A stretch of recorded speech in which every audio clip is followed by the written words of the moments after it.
C'est dans les Pays de la Loire que je vous emmène maintenant. Plus précisément aux portes des Alpes-Mancelles, découvrir l'adorable commune de Fresnay-sur-Sarthe. Cette petite cité de caractère autrefois fortifiée offre à ses habitants un cadre de vie pittoresque et des balades aussi passionnantes que bucoliques. Pour un point de vue unique sur le village, ce qu'il faut, c'est utiliser l'un de ces bateaux électriques sur la Sarthe.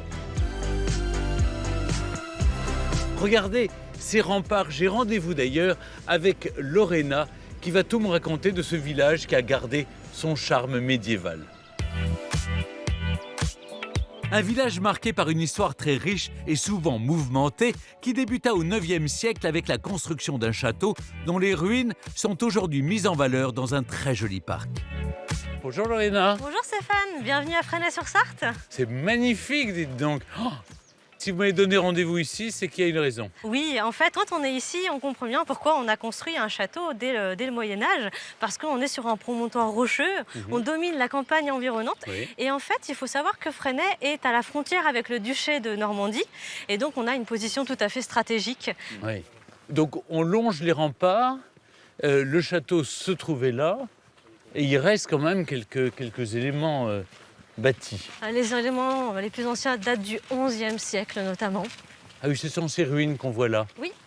Alors, c'est pas évident à lire, puisqu'il y a eu pas mal d'agrandissements, de modifications, mais on arrive quand même à voir certaines choses, donc l'emplacement de cheminées, il y avait probablement aussi 3 étages. Quant à l'entrée du château, elle se trouve quelques mètres plus loin. Communément appelée la poterne, elle date du XIIIe siècle et elle est le bâtiment le plus photographié de Fresnay-sur-Sarthe. Alors si on regarde bien, il y a les 2 tours, Oui. il y a les traces du pont-levis, on a aussi l'emplacement de la herse, et à l'origine, il y avait aussi un fossé sec défensif. C'est vraiment la dernière porte avant d'accéder à la forteresse. Ça a été utilisé comme prison jusqu'à la Révolution. Ah oui. Alors je voudrais vous montrer une petite ruelle. Allez, je vous suis. C'est un des endroits que je préfère. Ruelle du Cygne. Il y avait donc des oiseaux, des cygnes? Pas Non. du tout. En fait, il faut regarder la plaque juste en dessous. C'est Rue du Cygne de la Croix. Eh oui, alors c'était l'ancien nom. Pourquoi? Parce qu'on a le clocher de l'église juste Et donc en on se face. signait en Exactement. passant dans cette rue. C'est exactement ça. Alors le nom a changé à la Révolution française. Oui. D'ailleurs, le nom de la ville change à cette période-là. Fresnay, le vicomte, devient Fresnay-sur-Sarthe. Ah oui, bien sûr. Et donc cette rue, elle est très étroite et en fait, elle est encore très réduite par cette maison qui avance et par le pontet, c'est cette partie qui enjambe la ruelle à l'étage. Donc en fait, on construisait même au-dessus des passages pour gagner de la place. Oui. Et en plus, on ne payait pas d'impôts sur ce type de construction, bien, parce qu'on faisait la superficie au sol. Donc, il n'y a que des avantages finalement. Je vous propose de passer parce qu'on ne passe pas à 2. Bah, les dames d'abord. Merci. On va emprunter une dernière ruelle pour arriver à l'église. Et je voudrais vous montrer un des petits joyaux de cette église. Très bien. En tout cas, vous connaissez Fresnay comme votre poche. Hein. Ah, j'adore Fresnay. C'est vrai qu'on tombe sous le charme de ce village. Ah voilà, l'église Notre-Dame. Oui, l'église Notre-Dame, elle est construite entre le milieu du XIIe et le début du XIIIe siècle. Et voilà ce que je voulais vous montrer, Stéphane, c'est cette porte en bois sculpté. Magnifique. Alors, elle date de 1528. C'est une véritable leçon de catéchisme, mais en version très raccourcie. Oui. Les gens ne savaient pas forcément lire. Oui, c'est très Et important. donc, au moins, ils avaient une bande dessinée de l'époque pour apprendre la catéchèse. Exactement. On a l'Ancien Testament à gauche avec l'arbre de Jessé, qui représente la généalogie des ancêtres de Jésus. Oui. Et à droite, le Nouveau Testament, Avec les apôtres. les 12 apôtres. Ah oui, superbe. Après cette visite du cœur médiéval, Lorena me conduit en contrebas du village, dans le quartier du Bourgneuf. En tout cas, c'est absolument ravissant. C'est très calme, là. Il fut construit en dehors des remparts pour faire face à la formidable expansion de l'industrie de la toile qui fit la richesse du village jusqu'au XIXe siècle. C'était un quartier qui était habité par qui, principalement? Alors, à l'origine, plutôt par des tanneurs. Avec la présence de la rivière, c'était important pour cette activité-là. Et ensuite, on a vu aussi apparaître bien des tisserands. Donc là, par exemple, on a une maison de tisserand qui sont assez reconnaissables parce qu'on a cet escalier et puis une cave qui permettait de mettre un ou plusieurs ateliers à l'intérieur. Donc on fabriquait les toiles de Fresnay.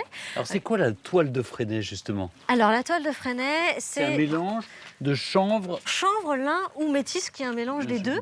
C'était très recherché par la marine et par les peintres parce qu'on arrivait à faire des toiles jusqu'à 5,40 m de largeur. Et au 19e siècle, par exemple, Delacroix faisait des grands formats. Donc ces peintres-là étaient très intéressés par nos toiles. Autre particularité du Bourgneuf, ces petits jardins séparés des maisons par la rue et qui servaient de potager aux tisserands. Merci beaucoup Lorena, moi je vais continuer ma visite du village. Je crois qu'on se retrouve tout à l'heure, non? Oui, je vous invite à un pique-nique au Coteau des Vignes. À tout à l'heure Stéphane. Merci Lorena. J'ai rendez-vous maintenant au musée de la coiffe avec les membres d'une association très active ici à Fresnay-sur-Sarthe. Bonjour Nicole. Bonjour Stéphane. Qui entretient plus de 200 coiffes traditionnelles typiques de la région. Et voici donc toutes ces coiffes qui ont été restaurées. Oui, ça fait vraiment partie du patrimoine, ça. Tout à fait. Donc les plus anciennes, 1800 à peu près, celles qui sont là en haut, elles cachaient quand même assez le visage, vous voyez. Alors si bien que la génération suivante, elle a voulu dégager un petit peu le visage pour avoir donc ce modèle-là et qui s'est appelé la Bise-moi vite. Qui portait la coiffe? L'aristocratie d'abord. Et après la Révolution, les dames du peuple ont pu avoir aussi les broderies. Tout le monde portait la coiffe. Ce qui faisait la différence, c'est la qualité de la broderie et de la dentelle. Ça, voilà. Et alors, comment vous faites pour restaurer ces coiffes? Elles vous arrivent dans quel état? Vous voyez, dans cet état souvent très grise, c'est loin d'être blanc. On démonte ce paillage, on lave, on fait blanchir, et ensuite, cette dentelle, donc on la repaille. Le paillage, en fait, c'est-à-dire, c'est un tout petit pli que vous faites avec, une fois que la dentelle est... Elle est repassée. Elle est repassée. Elle n'a plus de forme et on lui redonne sa forme. Sa forme d'un plissé très serré, en fait. Mais écoutez, en tout cas, j'ai passé un très bon moment avec vous. C'est gentil. Bien, alors, pour ne pas nous oublier, voilà, on va vous donner une petite surprise. Non, quand même pas, mais... Ah, mais c'est magnifique. Et c'est en plus, c'est cette toile de Fresnay. De Fresnay, la toile de Fresnay. Ça m'ira très bien. Écoutez, merci. À bientôt. Au revoir.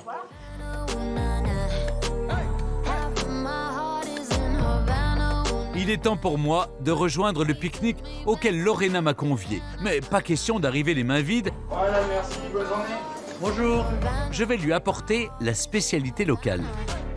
Qu'est-ce que vous me conseillez comme rillettes? Alors j'ai des pots de rillettes comme ça, fabrication 100% maison de chez nous avec du porc sartois, la Belle Rouge. Tout est de la région. Tout est de la région, ouais. Je vous mets un grand pot de rillettes? Mettez-moi en deux même. 2 pots de rillettes. Oui. Allez. Ici, on m'a dit que ça se mangeait même avec le café. Oui, c'est ça. Sur du pain ou Ouais, sur des pains, une bonne baguette. On fait des tartines. C'est ça, oui. Et on les trempe dans le café. Voilà, vous pouvez, ouais, ça se fait beaucoup le matin, les Sartois, c'est ce qu'ils font, ouais. Donc voilà. Est-ce que vous faites aussi? Moi, non, je le fais pas. Merci, messieurs. Merci beaucoup.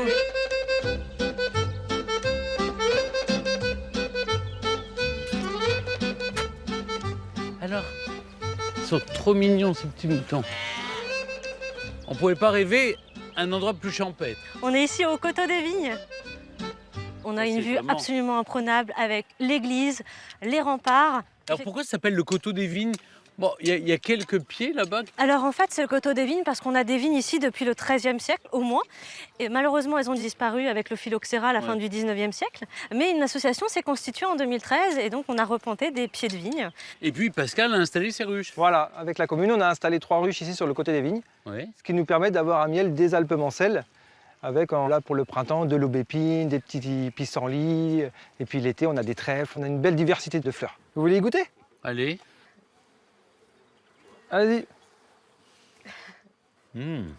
Merveilleux, hein? Il est très fruité, très... Ah oui, il est très très bon. Je reprends un coup. Là, c'est pur, 100% non travaillé, là. Bon, là, j'ai le sucré. Je vais peut-être aller manger un peu de salé. Parce que j'ai apporté des rillettes pour le pique-nique. Super, je vous invite à y aller. Bonjour à tous, bonjour. Ça a l'air sympathique chez vous? Ouais, c'est chouette. Merci Lorena. Allez, merci pour votre accueil. À bientôt. Sur la route de vos vacances, faites une halte à Fresnay-sur-Sarthe.